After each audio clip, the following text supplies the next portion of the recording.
Maybe you don't talk about what you've been through. Maybe you don't even think it affected you anymore, but your habits might still be telling the story, and you might be surprised by what they reveal. Sign number 1. You protect people who are being hurt. You know that person who immediately steps in when someone is being picked on? The one who can't stand watching someone get humiliated or treated unfairly?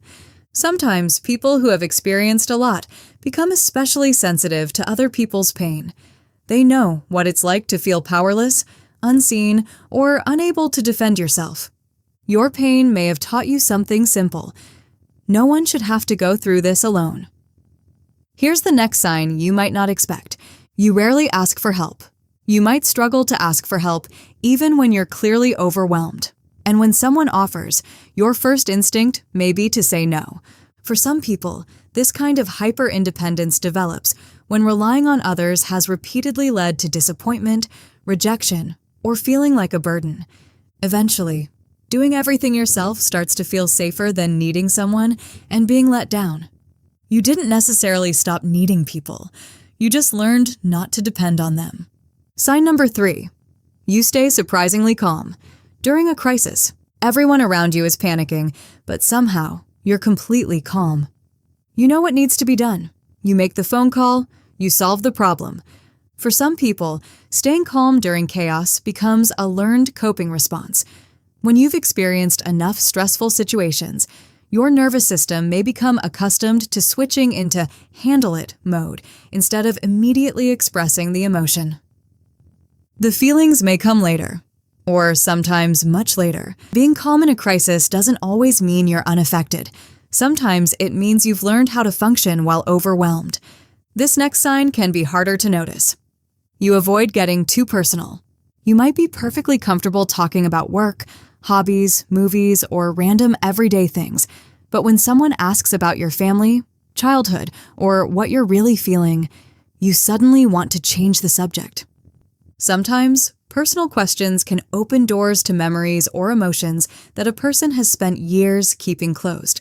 So avoiding certain conversations isn't always about being rude or secretive.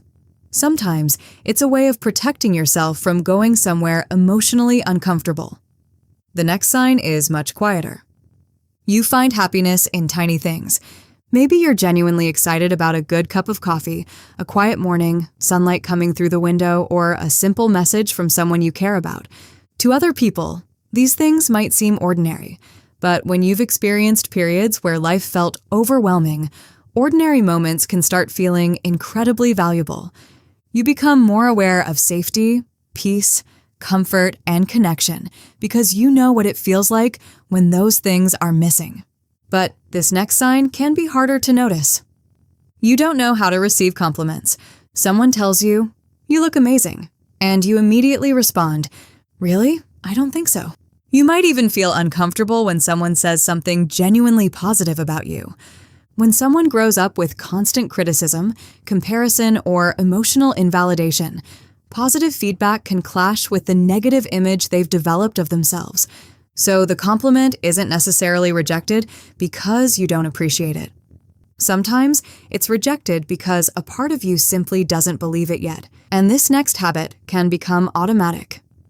You apologize for everything. Sorry.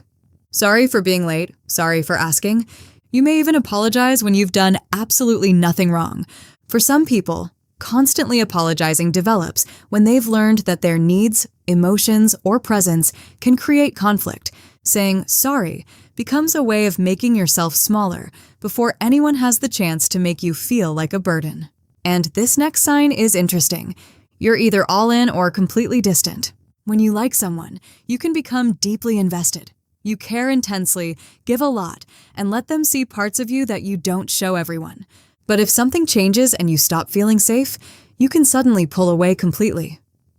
For some people, especially those who've experienced unstable or painful relationships, trust doesn't feel gradual. It can feel almost binary, safe or unsafe, close or distant. Keeping people at a distance can feel easier than constantly wondering whether they'll hurt or leave you. There's another pattern you might recognize. You can read the room instantly.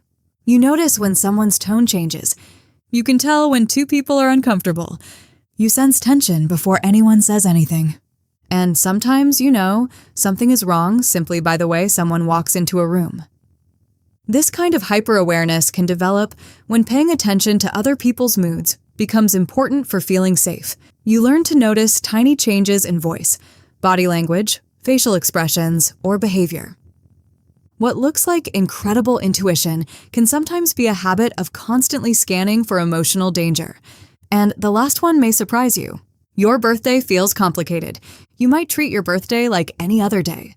Maybe you don't get particularly excited about it, or maybe the day makes you strangely emotional without knowing exactly why. Birthdays can become emotional markers.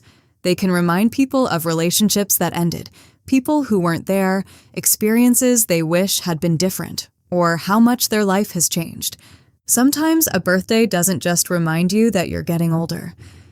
It reminds you of everything you've survived to get here. And if several of these signs sound familiar, remember this. Sometimes they're simply adaptations, ways you learned to protect yourself, cope, and keep going when life wasn't easy. And the good news is that you don't have to keep every survival habit forever. What once helped you survive can eventually become something you learn to let go of. Thanks for watching. I'll talk to you in the next one.